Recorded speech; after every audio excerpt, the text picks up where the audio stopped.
little bit better audio here. How are you, Vivek? It's good to see you, man. You gonna go first? Yeah. You guys ready? Yeah. Vivek, I'm curious, given the events that you've got lined up this weekend, how important do you think that it will be for young voters to turn out for you on January 15th? I think it's going to be pretty important. I think that we have definitely struck a chord here, across the state, not just here tonight. I think across the country, actually. And it's not surprising. The challenges, they don't historically have a pattern of caucusing. So on one hand, the people we're seeing at our events and also in our phone banking and databases who are interested in me, many of them, I think I don't know if the exact number is a majority, but a significant number of them have never participated in a caucus before. So if they come out, we will deliver a mass surprise result in this state because none of them get polled. But the question is, do they come out? They're telling us they will. So we'll find out on January 15th. If they do, I think we win the caucus, actually. It's that many of them across the state. Not just college kids, but younger people, people from non-traditional backgrounds, independents, some libertarians. And so I think that's part of the reason I'm going to spend more time here. And if they come out, I think we have a path to victory here. If they don't come out, I think it'll be more traditional. It'll be the more traditional base, and wherever we land with that traditional base, we'll see where we land. So, yeah. Sorry to bring the mood down here, but can I ask about the suspect in the Maine shooting today? Can you get your reaction to that? When did that happen? I think that was It's right before the hour. Okay, I wasn't aware of that news. Well, I'm glad they tracked down the suspect. My heart goes out to the families and the victims who were affected. It's wrenching to imagine being part of that. I mean, I've been to that part of Maine before. I've met people there. It hurts, and I'm at least grateful that kudos to the police. I mean, they said that they were going to get this done, stop at nothing, and they did in a shorter amount of time than some of these manhunts have taken. So I give credit to the police where that's due. I think we have a mental health epidemic in this country. This person, based on the information we had, at least as of earlier today, clearly was a sufferer of mental health disorders. We need to step up and take care of that mental health epidemic in this country. I've offered some clear solutions on how. Bringing back psychiatric institutions that we've shuttered, I think that is definitely a part of the solution that historically has been too controversial to talk about.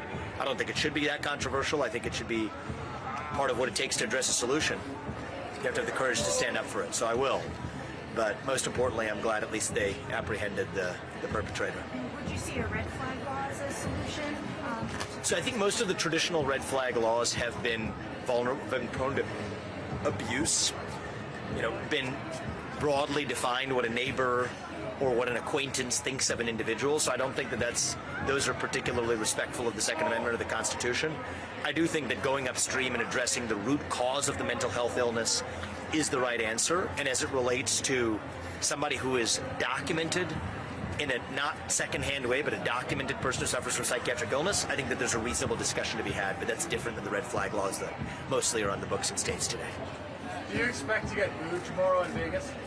Oh, I hope not. I think that it would reflect a mistaken understanding of my view on Israel.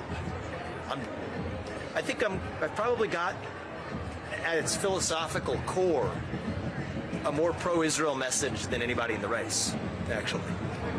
I'm planning to talk about David Ben-Gurion, founder of Israel. It's worth remembering. I talk about George Washington in the United States. The George Washington of Israel was David Ben-Gurion. What did he say? He wanted Israel to stand on its own feet without relying on the sympathies of anybody else. He spoke to the West after the Holocaust, challenging the West on why, for all of its lofty rhetoric, it didn't help Israel. The whole point of Israel was to say that the Jews would never rely on the fleeting sympathies of those in another land, but it was going to be the Jews by their own self-sufficiency that had the Jewish state unto itself. The 300 million progeny of Ishmael have, 22-odd countries or more? The Jewish people deserve one. And I'm an absolutist when it comes to Israel's right to national self-defense. I worry that when the U.S. gets involved, we muddy the waters. We actually, even from dating back from Eisenhower to the Suez Canal on out to even today in the last 72 to 126 hours, there are restraints that we apply when we muddy the waters. And so I'm not running for president of Israel, I'm running for president of the United States. I stand for American interests, but the person who runs Israel should be able to pursue security for the Israeli people without restraint. And I think that that's probably the deepest pro-Israel message that's consistent with the original Zionist vision that I actually stand for. So I understand the pain that people are going through. I empathize with it. We had a very close friend of ours that was texting us in real time on October 7th, on October 8th, from the basement and bomb shelter in her hotel. She was in her husband in Israel for Sukkot. So we feel for what people are going through. We had friends, just as I'm sure many people will in that room tomorrow. But I think that that's something that we have to have an open conversation about, rather than just offering knee-jerk responses. So I will say I won't be reading from the standard GOP talking points manual. Not much I can say for sure, but in my opinion, it will be the most pro-Israel message that that room hears if you go back to the original founding vision of Israel itself. You mentioned that you expect to be able to deliver a surprise result when young people come out. What do you think it will actually take to get them out? Talking to some people inside, some who are very excited to see you, some incentivized by the drinks. What do you think it's going to take to really bring young people out? I think it's going to have to tap into their hunger for something outside of traditional politics. I mean, I think the answer is that we're going to have to fill that vacuum of purpose I talk about in my speeches. I mean, we reach older audiences some ways. You've been there for those.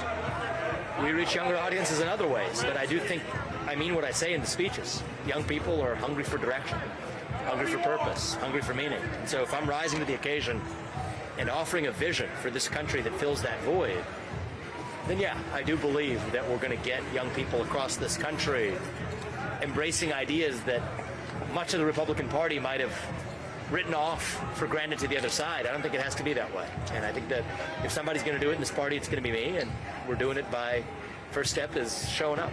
And so I think we're going to be successful. I think it's going to help us deliver an unexpected result, not just in Iowa, but in the national race.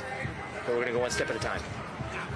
Media with CBS, you've mentioned quite a few times about the need for Israel to have clear objectives. How do you feel about Israel escalating ground activity in Gaza? So, look, it's my view that Israel has an absolute right to national self-defense without answering to the United States. And this is part of what I said to the earlier question. We muddy the waters when we get involved.